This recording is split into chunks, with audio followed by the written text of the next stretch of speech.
Hi, welcome to the bookshelf where we talk politics, philosophy, and religion from an African perspective. This is the start of the deep dive series where we will do a close reading of selected books from the bookshelf. In this season, we will be looking at Sean M. Copeland's Enfleshing Freedom. We will go through the book chapter by chapter and discuss some of the big ideas at the end of the book analysis. In this episode, we will be looking at Chapter 1, which is titled Body, Race, and Being. In this chapter, Copeland's stated goal is to set out themes and questions that modulate the body. What does Copeland mean when she talks of modulating the body? Modulating in this particular instance refers to the thematic exploration of the body through questions relating to the body. The intention behind modulating the body is to unsettle and problematize the conventional agenda of theological anthropology. This is done with the ultimate goal of taking being human seriously. Copeland looks at how European Enlightenment thinkers such as Hume, Kant, and Hegel and others who were responsible for inventing the received concept of race. This particular conception of race created a hierarchy of groups of people that was based on physical characteristics, putting whites at the very top and everyone else below them.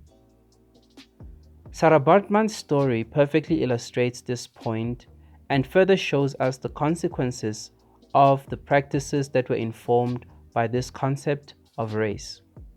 Copeland observed that Caviezel's interest in Sarah Bartman's body directly connects violation of the black body to the Enlightenment-spawned pornographic pseudoscience. Caviezel's project would make an unprecedented impression on the collective imagination of white Europeans about the sexuality of the black female body. This conception of race operated on a logic that Copeland describes in the following terms. This gaze registers degrees of conformity to and divergence from the European standards, and it normalizes, hierarchizes, and excludes. Racism in all its manifestations operates on this very logic. After the philosophical genealogy of racism, Copeland then theorizes about race and racism. Two key terms that she pays attention to is horizon and bias. Before getting to the substance of the matter, she starts by pointing out two things.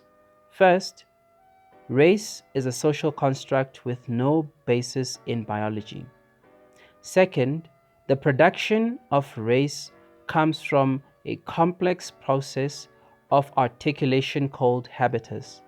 This process is what leads to the reductive and hierarchical view of race.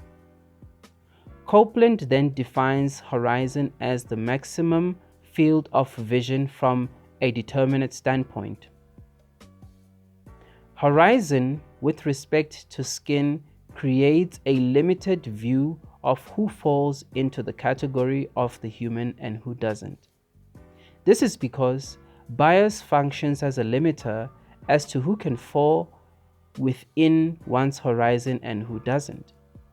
Bias, according to Copeland, comes in four principal forms: dramatic bias, individual bias, group bias, and common sense bias. When Copeland explains the relationship between horizon and bias, she says, skin morphs into horizon funded by bias. The relationship described here is not a linear one, but a dialectical one. One or more biases can be at play, and the skin as horizon also changes over time depending on the sensibilities of the time.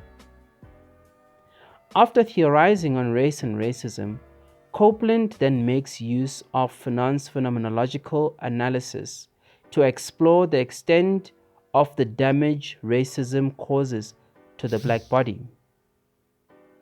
She then turns to Lewis Gordon to explain how racism renders the black body invisible. James Baldwin's experience also shows the role that racial power structures play in teaching the black person self-hate. Copeland then returns to Fanon to address a powerful question that he raised: who can tell me what beauty is? To respond to this question, Copeland turns to Elaine Scarry, where she distinguishes 4 key features of beauty. Finally, she explores the theological implications of Fanon's phenomenology. With the preceding discussions in mind, Copeland then turns to a discussion about the ontological implications of what she describes as a transgenerational assault on black bodies.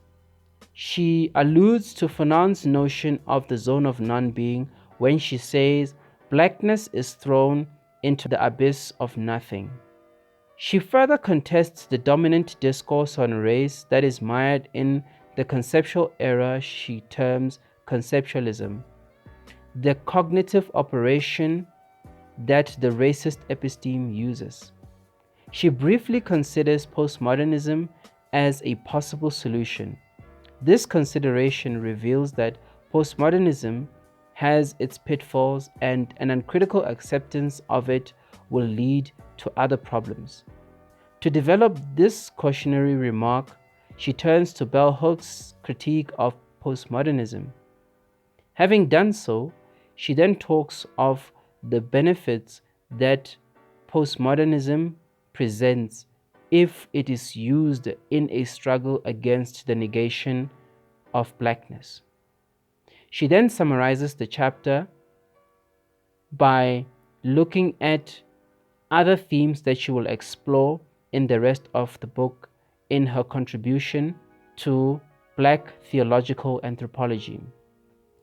A theological anthropology that she describes as one that seeks to interpret the opacity of the Black experience, uncover the light of divine revelation in that experience, to honor the beauty and courage of being Black, and to make visible in Black women's enfleshing freedom.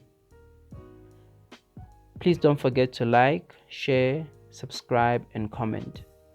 And feel free to recommend any book that you would like me to analyze. This has been Obakeng. Thank you.